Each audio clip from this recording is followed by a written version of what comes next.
Aleluia! Louvado seja o nome do Senhor. Quantos têm motivos aqui para agradecer a Deus? Amém. Deus, Ele é fiel. Em todo tempo nós podemos encontrar o bom depósito da graça de Deus. E eu creio que hoje o Senhor vai se revelar mais uma vez. Ele vai falar conosco de novo. A palavra dele vai chegar ao nosso coração. Amém? Queria te convidar a fazer uma declaração de fé junto comigo. Estenda as suas duas mãos assim, em sinal de rendição a Jesus. Repita assim: Senhor Jesus, eu hoje marquei um encontro contigo. Eu quero ouvir tua voz. Eu te dou liberdade para ministrar na minha vida, em nome de Jesus. Amém, amém. Eu creio, Deus vai se revelar a nós nesse tempo, em nome de Jesus. Pode sentar no seu lugar. Diga para a pessoa aí que está perto: olha, Deus te abençoe, Deus é contigo, Ele vai se revelar a você. Que bênção é estarmos na presença de Deus, juntos, na casa do Senhor, louvando a Deus. Eu quero continuar aqui uma série de mensagens intitulada Quando Deus Manda Fechar os Céus.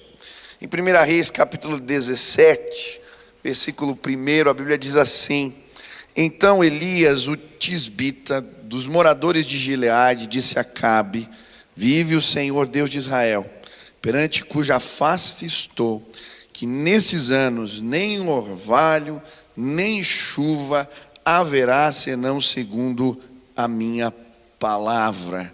O que me chamou a atenção aqui nesse texto é que Deus, o próprio Deus, mandou fechar os céus. E por vezes, em momentos da história diferentes, Deus se manifesta trazendo juízo. E é o que acontece aqui na casa de Israel: os céus se fecharam. Nem chuva, nem orvalho cairia sobre a terra. E eu creio que nós estamos vivendo tempos assim, de céus fechados. A Bíblia diz que um abismo chama outro abismo, e é verdade.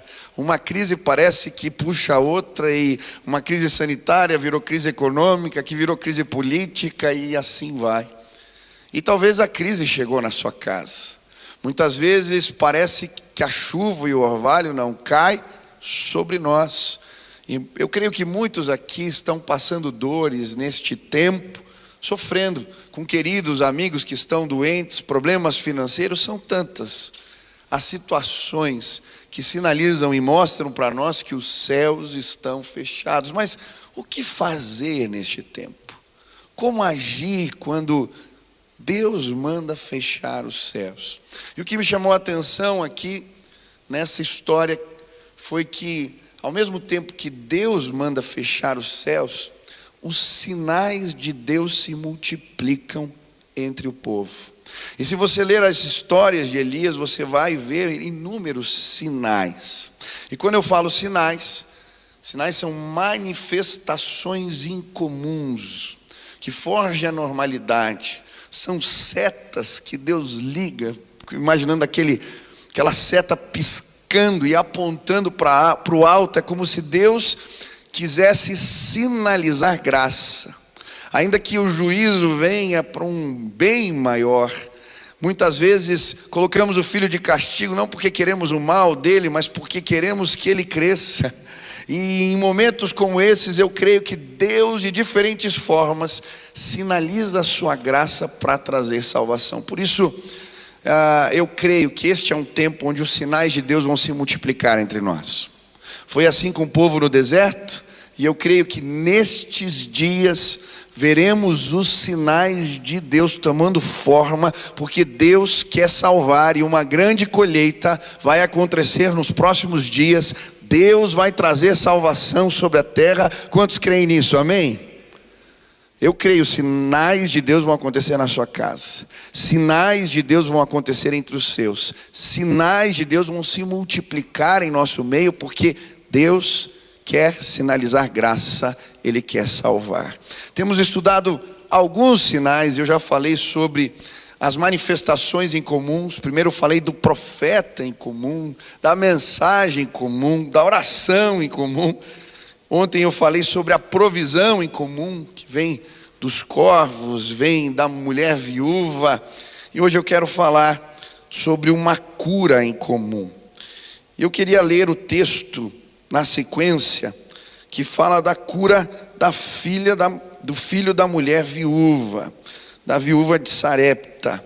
E o texto diz assim no versículo 17: há algum tempo depois, o filho da mulher, dona da casa, ficou doente, foi piorando e finalmente parou de respirar. A mulher reclamou a Elias: que foi que eu te fiz, ó homem de Deus? Vieste para lembrar-me dos meus pecados e matar o meu filho? Dá-me o seu filho, respondeu Elias. Ele o apanhou dos braços dela, levou-o para o quarto de cima, onde estava hospedado, e o pôs em cima da cama. Então clamou o Senhor: ó Senhor meu Deus, trouxeste também desgraça sobre esta viúva, com quem estou hospedado, fazendo morrer o seu filho. Então ele se deitou sobre o menino 3 vezes e clamou ao Senhor: ó Senhor meu Deus, faze voltar à vida este menino. O Senhor ouviu o clamor de Elias, e a vida voltou ao menino e ele viveu. Então Elias levou o menino para baixo, entregou-o à mãe e disse: veja, seu filho está vivo. Então a mulher disse a Elias: agora sei que tu és um homem de Deus e que a palavra do Senhor vinda da tua boca é a verdade. Esta é uma cura em comum. E o milagre por si só já é um sinal. Já é uma manifestação em comum da graça de Deus para sinalizar salvação. A prova disso é o que acontece. Essa mulher no versículo 24 vai dizer: agora sei que tu és homem de Deus e que a palavra do Senhor vinda da tua boca é verdade. De alguma maneira, a cura que Deus realiza, o milagre que alcança a casa daquela mulher, sinaliza o reino e gera salvação.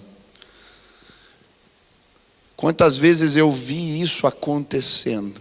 Sinais e milagres de Deus gerando salvação, sinalizando o reino de diferentes formas. Aqui essa semana eu quero agradecer a Deus. Nós estávamos orando muito pela Priscila, esposa do Tiago, que é motorista aqui da igreja. Ela estava com 90% do pulmão tomado pela Covid.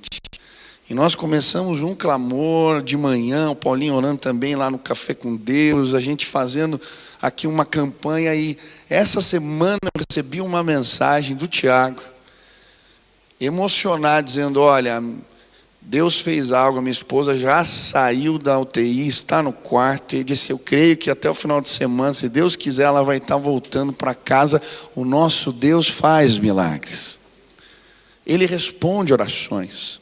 E os sinais de Deus têm se manifestado entre nós e tocado a vida de pessoas. Mas, de certa maneira, a cura que acontece aqui, ela é incomum.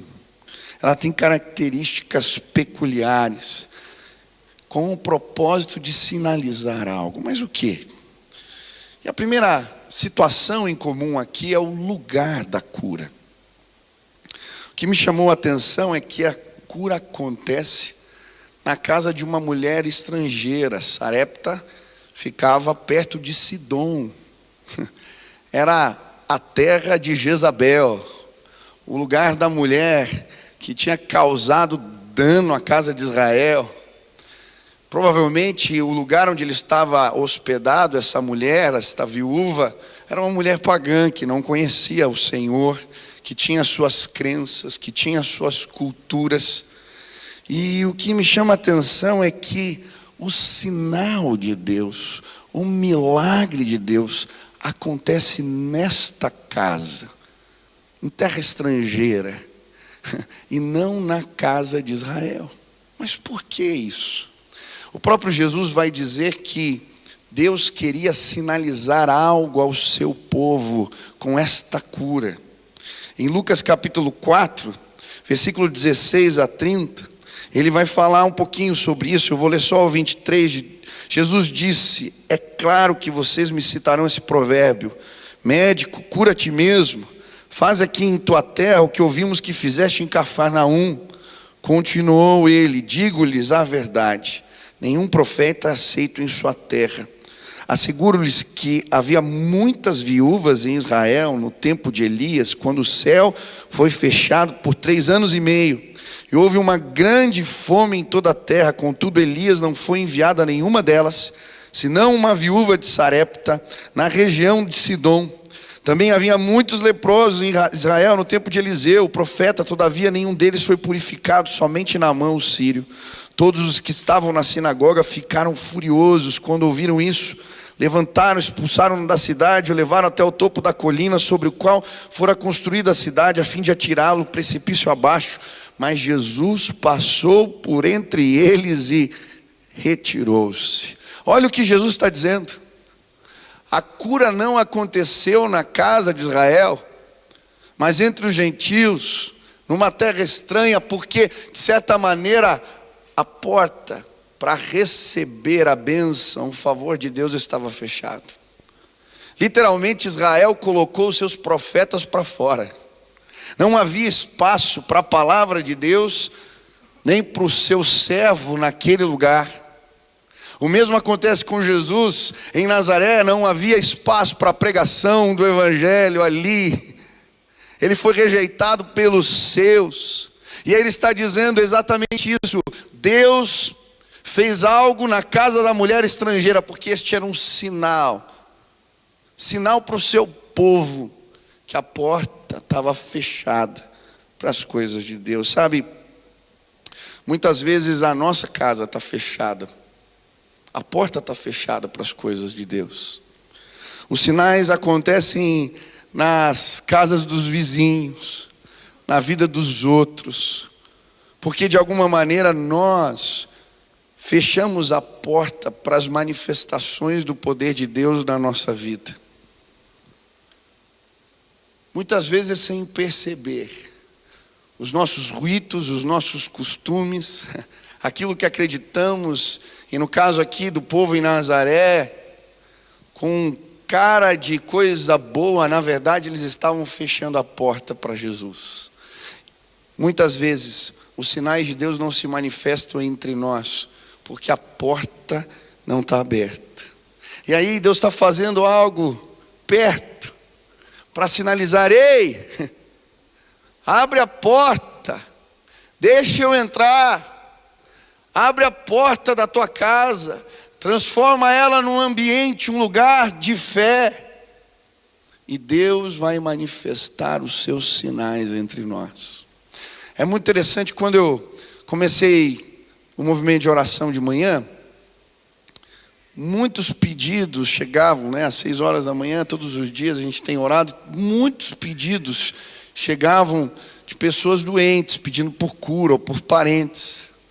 Eu orava, mas um dia, quando terminou o momento de oração, eu continuei meu tempo com Deus, depois da live, e o Espírito Santo falou para mim: você não acredita. Eu falei: como assim, Deus? Como eu não acredito? Eu oro aqui todos os dias. E aí Deus falou para mim: então, peça. E eu abri a Bíblia aleatoriamente e caiu no texto de 1 Coríntios que falava dos dons do Espírito. E falava dos dons de curar. É o único dom que aparece no plural na Bíblia. Existem diversos tipos de doenças e diversos tipos de manifestações da graça de Deus.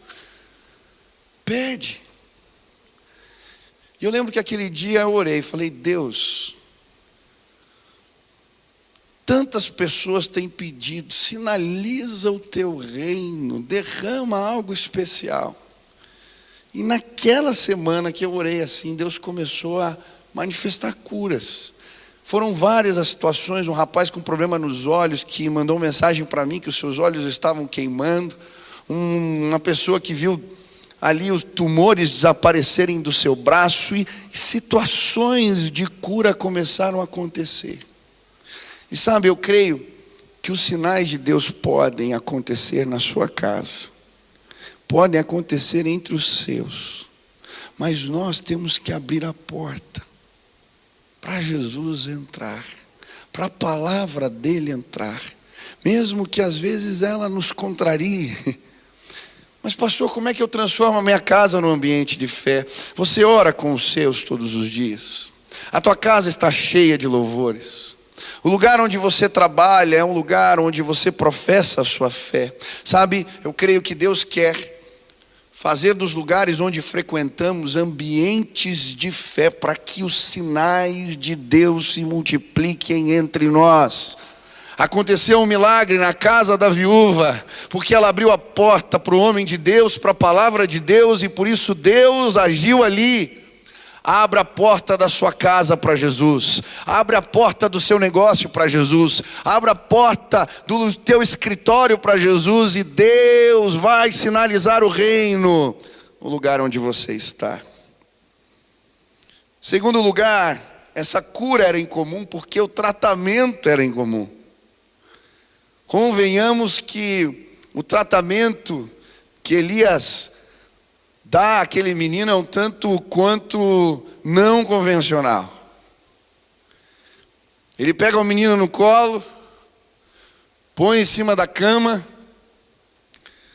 depois deita sobre o menino 3 vezes, depois levanta, faz uma oração e o menino é despertado. Que procedimento é esse? Que tratamento é esse? E sabe, eu creio que esse procedimento incomum de Elias, existem ensinamentos que podemos absorver para nossas vidas, que podem trazer cura. Primeira coisa que me chama a atenção aqui, eu entendo que esse tratamento incomum é um sinal de Deus para manifestar graça. É que, ao que me parece, o menino era pequeno, porque a mãe carregava ele no colo. Se fosse já mais jovenzinho, talvez ela não conseguisse fazê-lo.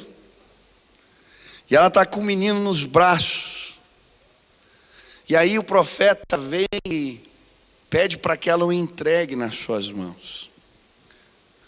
O texto diz: e ele o apanhou dos braços dela. E sabe, muitas vezes, em situações diferentes da vida, o que precisamos fazer, o procedimento do tratamento de Deus, começa quando depositamos aquilo que é mais precioso nas mãos do Senhor. Existem muitas mães carregando seus filhos no colo. Existem muitos pais segurando situações e tentando resolvê-las sozinhos. Mas sabe, por vezes nos sentimos impotentes. Aquele menino já não respirava no colo daquela mulher. Eu posso imaginar a dor. Eu lembro quando meu filho nasceu, o primeiro, o Benício. A gente fica tão assim, né? Entusiasmado, mas também pai de primeira viagem. Qualquer coisa você acorda, um chorinho, um suspiro mais forte, você já levanta. Eu sempre achei que ia conseguir tocar bem as noites, porque eu já dormia pouco, mas quando as crianças chegam é diferente. Eu lembro que muitas vezes eles não estavam fazendo nada, parado, e aí eu ficava incomodado porque estava parado. Aí eu ia no berço assim e colocava o dedo assim no nariz para ver se estava respirando. Por que a gente faz isso? É um cuidado, um zelo em excesso. Eu lembro da minha filhinha, quando ficou internada, a Nininha, tomando soro no hospital, eu não saía do lado dela. Aquela noite que ela ficou ali, eu ficava o tempo inteiro olhando. Qualquer reação, qualquer coisa, a minha filha estava ali. Eu consigo imaginar a dor daquela mulher, com aquele filho nos braços e dizendo: eu não sei mais o que fazer. E sabe, o primeiro passo no processo de cura de Deus muitas vezes é simplesmente a entrega para mim. Deixa eu dizer para você, hoje Deus quer que você entregue o seu parente que está doente nas mãos do Senhor. Eu não sei o que vai acontecer, se Deus vai o tomar para si, se Deus vai o curar, mas entrega. Hoje Deus está pedindo o teu negócio. Entrega. Sabe, Deus pode cuidar melhor do que nós mesmos. Ele tem poder para fazer coisas que nós não podemos fazer. Essa semana eu estava conversando com um pastor meu, aqui da equipe, que trabalha comigo, o Israel. E o pai dele está num momento muito difícil de enfermidade, de lutando ali, fazendo hemodiálise, uma situação complicada. E ele na correria, vai e vem, nós conversando. E eu falando para ele, olha, confia em Deus, entrega ao Senhor. Como é difícil entregarmos.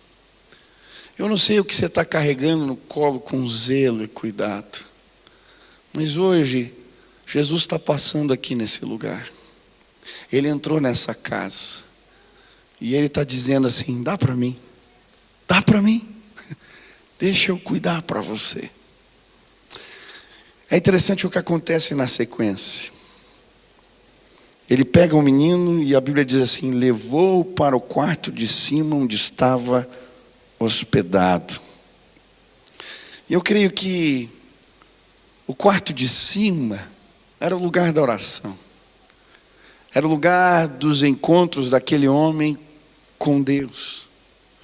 E o que Elias faz é algo aparentemente simples. Ele pega o menino e o leva ao lugar da oração, o quarto de cima, o lugar onde Deus tantas vezes o tinha visitado. E sabe, eu queria te desafiar a deixar Jesus conduzir você ao quarto de cima. Deixar Jesus te ensinar a lutar as suas batalhas na presença do Senhor. É neste lugar que somos visitados pela graça e o nosso coração é confortado. Porque os sinais de Deus acontecem no quarto de cima. Os sinais de Deus acontecem no lugar da oração. Os sinais de Deus se multiplicam entre nós quando buscamos a Deus de coração. Quantas vezes eu tive experiências incríveis na presença de Deus, no quarto da oração. Eu gosto da declaração de Lutero quando orava. Muitas vezes ele dizia em latim, né? Mas ele dizia venci. Era o sentimento que ele tinha diante do Senhor quando lutava as suas batalhas e aquela provisão de Deus chegava. Ainda não tinha se materializado de fato, mas ele sabia, venci. Eu quero te convidar a entrar na presença de Deus e declarar venci. Ficar lá até a visitação de Deus chegar. Vá ao quarto de cima. É lá o lugar da cura, da visitação de Deus. Mas aí a Bíblia diz que ele deita 3 vezes sobre o menino. E olha, eu pesquisei em vários comentários. Por quê? Que procedimento é esse? E sabe, tinham várias especulações. A Bíblia não fala o porquê. Muitas especulações. Mas sabe, eu não acredito que esse era um procedimento de reavivar o morto. Não era um procedimento médico, clínico. Não. Muitas vezes os ímpetos do Espírito nós não sabemos explicar. São ações, movimentos que são gerados por Deus na nossa vida, que não tem explicação. E se você olhar para os tratamentos de Deus na revelação bíblica, você vai perceber isso. Por exemplo, Naamã. Eliseu mandou ele mergulhar 7 vezes no Jordão. Por que os outros leprosos foram lá, mergulharam, tinha uma propriedade especial na água? Não! Deus mandou. É interessante o cego que Jesus cura. Se você analisar as curas de Jesus, ele tem procedimentos diferentes cada vez que ele cura. Eu acho interessante João 9, porque ele cospe no chão, faz lodo, passa no olho do cego, depois manda ele ir lá lavar-se no tanque de Betel, de Siloé, perdão, já confundi o tanque, e ele volta aqui curado. Mas que procedimento é esse? Muitas vezes o tratamento de Deus, ele na verdade é um desafio de fé. Faz o que eu estou mandando. Mas por que? Não tem que perguntar. Faz. Obedece. Quando aquele cego foi ao tanque, ele voltou vendo. Quando Naamã foi ao Jordão, ele levantou o curado. Neemias debruçou sobre o menino e aquele menino reviveu. Sabe, muitas vezes o que Deus quer de nós é nos colocar em movimento. Alguém já viu aqui cachorro correndo atrás de carro parado? Já viu? Cachorro corre atrás de carro em movimento. E a Bíblia diz em Marcos 16: estes sinais seguirão os que creem. É quando nos movimentamos na direção daquilo que Deus nos orienta, naquilo que Ele nos manda, os sinais correm atrás de nós. Obedece. Obedece. Mas pastor, muitas vezes parece não ter sentido. Obedece, e os sinais de Deus vão alcançar você e os seus em nome de Jesus.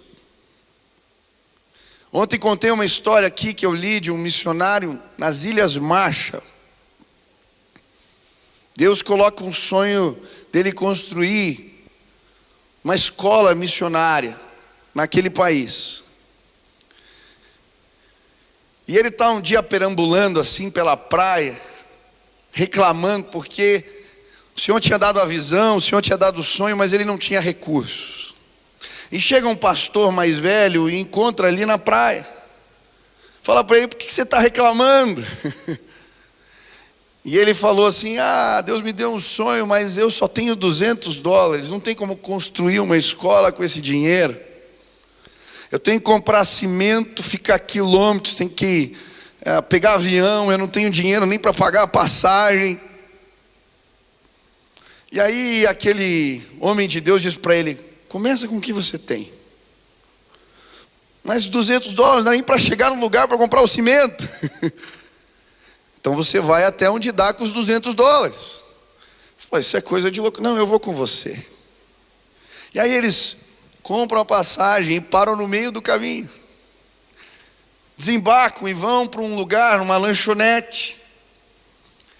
E com o dinheiro que sobra, compra um lanche.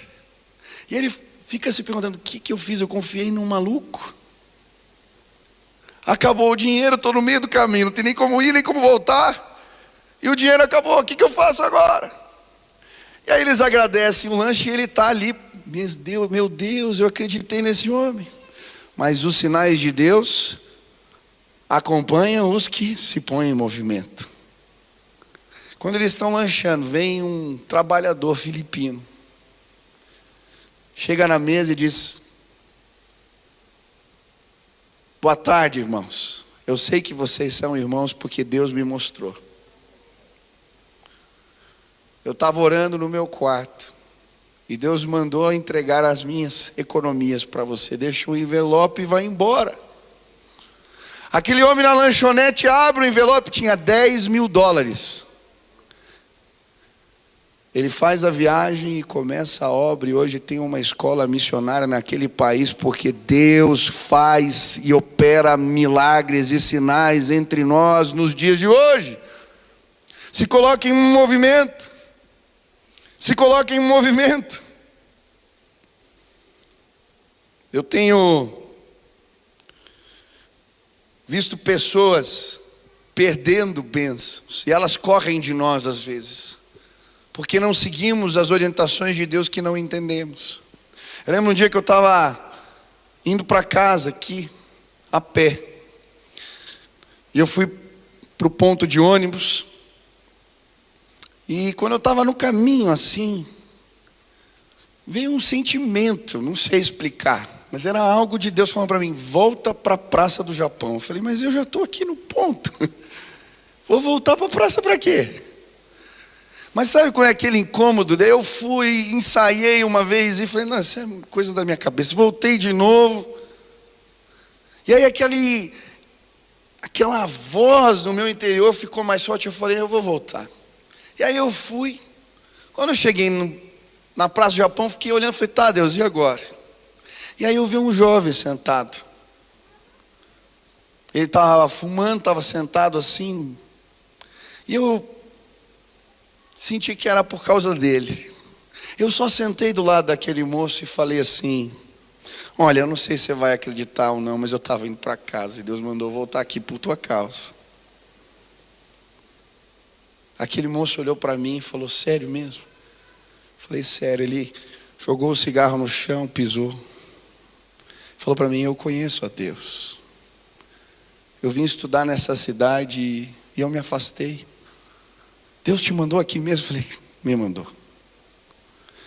E eu lembro que eu comecei a falar de Deus para aquele moço. E na Praça do Japão, porque Deus mandou eu voltar para aquele lugar, sem eu entender por quê. Depois de uma oração, aquele moço estava ali chorando, entregando a vida para Jesus na Praça do Japão e se reconciliando com Deus. Se ponha em movimento e os sinais de Deus vão te acompanhar. Eu não sei porque Elias deitou 3 vezes, eu sei que um ímpeto do Espírito fez fazer isso, e um menino foi levantado dentre os mortos, porque Deus realiza sinais entre nós, quando fazemos simplesmente o que Ele manda. Mas o que me chama a atenção também é que havia uma causa em comum. Aquela mulher pergunta: que foi que eu fiz, ó homem de Deus? Vieste para lembrar-me do meu pecado e matar o meu filho? Sabe, quando o mal bate à nossa porta, quando vivemos perdas, o nosso primeiro instinto é procurar os culpados. Quem é o culpado? É o homem de Deus? É Deus? Sou eu? E aquela mulher está dizendo: é por causa do meu pecado. Está acontecendo porque você veio aqui lembrar da minha iniquidade. E muitas vezes, quando sofremos perdas, a culpa vem, o peso na alma vem, perguntas sem respostas aparecem. Essa era a situação dessa mulher, e quando eu li essa passagem, eu lembrei da pergunta que os discípulos fizeram para Jesus. Em João 9, quando eles se deparam com o cego de nascença, é exatamente isso que eles perguntam: Jesus, quem pecou? Foram seus pais? Foi esse moço? Por que ele está assim? E Jesus vai dizer: nem ele nem seus pais pecaram, mas isto aconteceu para que a obra de Deus se manifestasse na vida dele. Sabe, existe uma causa em comum aqui. Deus queria sinalizar a sua obra. E muitas vezes existem doenças, existem situações que somos acometidos, que a causa final não é a morte, é simplesmente Deus manifestar, sinalizar o reino e a sua glória. É interessante a história desse cego. O versículo 8 do capítulo 9 diz assim: seus vizinhos, que anteriormente o tinham visto mendigando, perguntaram: não é este o mesmo homem que costumava ficar sentado mendigando? Alguns afirmavam que era ele, outros diziam: não, apenas se parece com ele. Mas ele próprio insistia: sou eu mesmo. Então, como foram abertos os seus olhos, interrogavam. Ele respondeu: o homem chamado Jesus misturou terra com saliva, colocou nos meus olhos e me disse: lava-me em Siloé. Fui-me, lavei-me e agora vejo. Aleluia! Deus trabalha assim.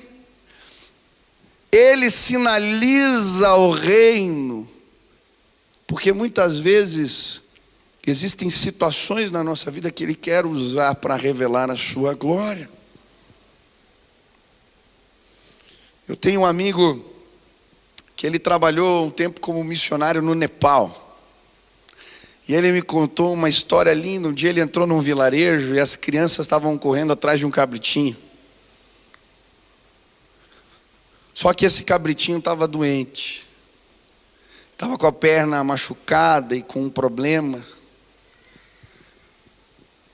E na hora que ele está passando ali, Deus fala para ele: ora pelo cabritinho. Eu falei: Deus, eu nunca orei por bicho nenhum.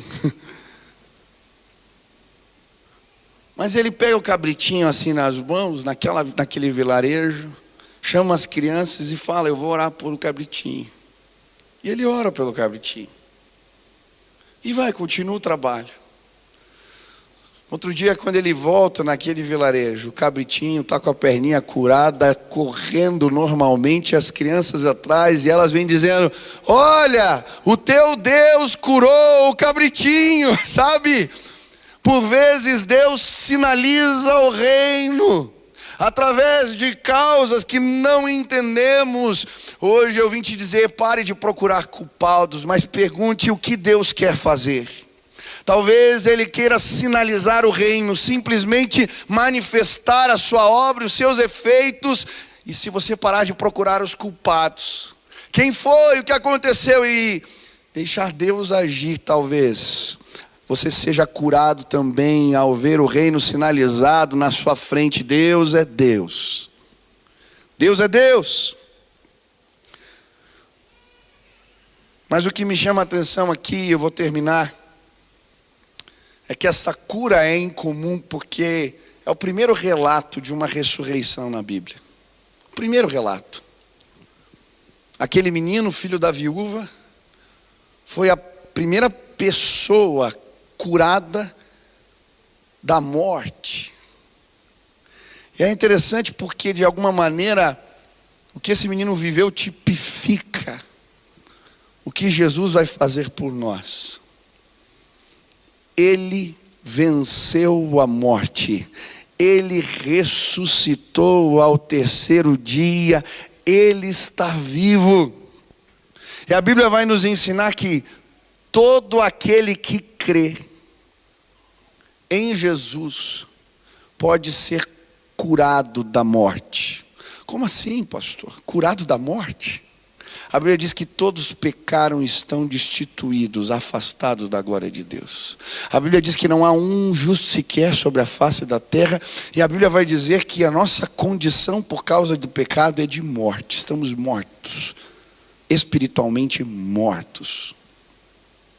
Morto não ouve, morto não enxerga, morto não sente.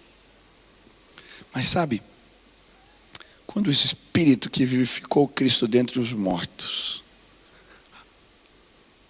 entra na nossa vida, nós somos despertados da condição da morte espiritual. Passamos a ouvir, passamos a ver, passamos a sentir e perceber as coisas de Deus.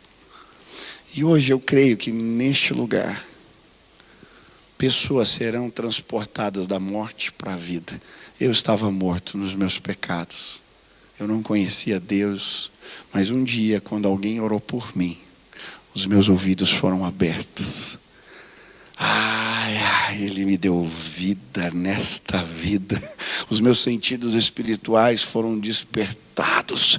Porque o Deus de Elias, que levantou aquele menino dentre os mortos, o Deus que levantou Jesus dentre os mortos, é o meu Senhor. E a Bíblia diz: aonde está a morte, a sua vitória? Aonde está a morte, o seu aguilhão? Jesus venceu a morte, destruiu o seu aguilhão, que é o pecado. E por causa disso, eu e você podemos ter um relacionamento com Deus. Hoje pessoas serão despertadas neste lugar, da morte para a vida.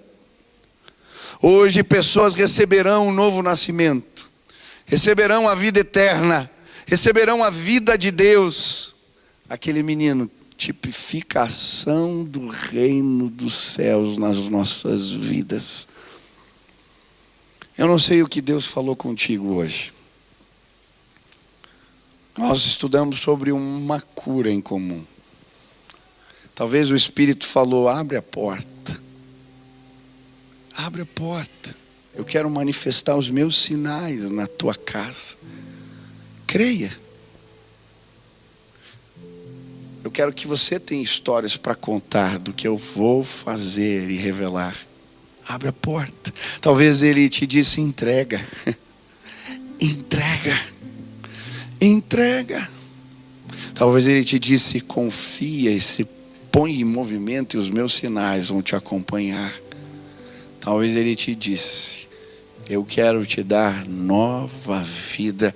Eu não sei o que o Espírito falou para você, mas se hoje você está dizendo: Deus, eu quero os teus sinais na minha vida, eu quero tudo que o Senhor tem para mim, eu te dou liberdade, Pai, eu preciso da tua intervenção, eu quero tomar atitudes que tragam os sinais de Deus para a minha vida e para perto dos meus. Se Deus falou contigo hoje, fique de pé no teu lugar. Eu quero orar por você agora e clamar que o favor de Deus seja derramado sobre a tua vida. Eu creio, os sinais de Deus vão se multiplicar nestes dias. Os sinais de Deus vão alcançar os teus. Os sinais de Deus vão adentrar a tua casa, os teus negócios. Os sinais de Deus vão se multiplicar neste tempo. Os céus estão fechados, mas Deus quer sinalizar salvação e graça entre nós. Pai querido, estamos de pé na tua presença.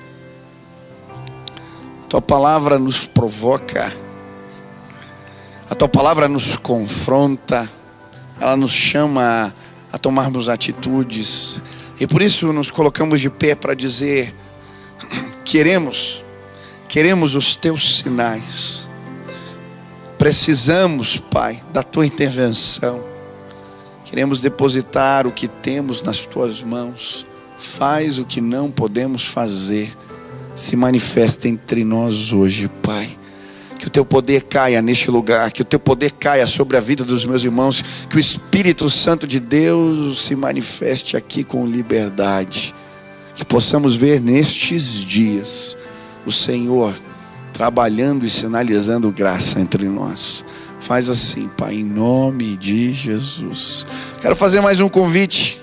Você que veio hoje e quer receber vida nova, ser despertado, como eu falei, nos seus sentidos espirituais. Você está morto, seus sentidos estão embotados, mas hoje você vai receber da parte de Deus vida nova em Cristo Jesus. Ele nos transporta das trevas para a sua maravilhosa luz. Se hoje você quer dizer: Jesus, eu quero isso, eu preciso de Jesus, eu preciso do teu Espírito agindo na minha vida, eu quero ouvir Deus, eu quero me relacionar com Ele. Aonde você está, levante sua mão bem alto, eu quero orar por você. Deus te abençoe, querido, Deus te abençoe, Deus te abençoe, Deus te abençoe, Deus te abençoe, Deus te abençoe, Deus abençoe, Deus abençoe, Deus abençoe. Quanta gente, aleluia. Põe tua mão aí no coração, repete assim comigo: Senhor Jesus, meu coração é teu, a minha vida é tua, me desperta para uma nova vida, desperta os meus sentidos agora. Eu quero te ouvir, eu quero te ver, eu quero te seguir, eu quero um relacionamento contigo. Faz isso, Pai, para o louvor da tua glória, em nome de Jesus. Pai, agora sela com teu Espírito a vida dos meus irmãos, que eles não sejam mais os mesmos. Hoje faz aquilo que nenhum homem pode fazer: regenera, traz vida, desperta da morte. O Senhor é Deus, o Senhor pode soprar fôlego de vida. Ah, Pai, que hoje irmãos saiam daqui entusiasmados, renovados, sim, andando confiantemente, porque a presença de Deus está sobre eles. Faz algo novo entre nós, faz algo novo entre nós, sinaliza o teu reino e a tua graça, em nome de Jesus. Amém, amém, amém.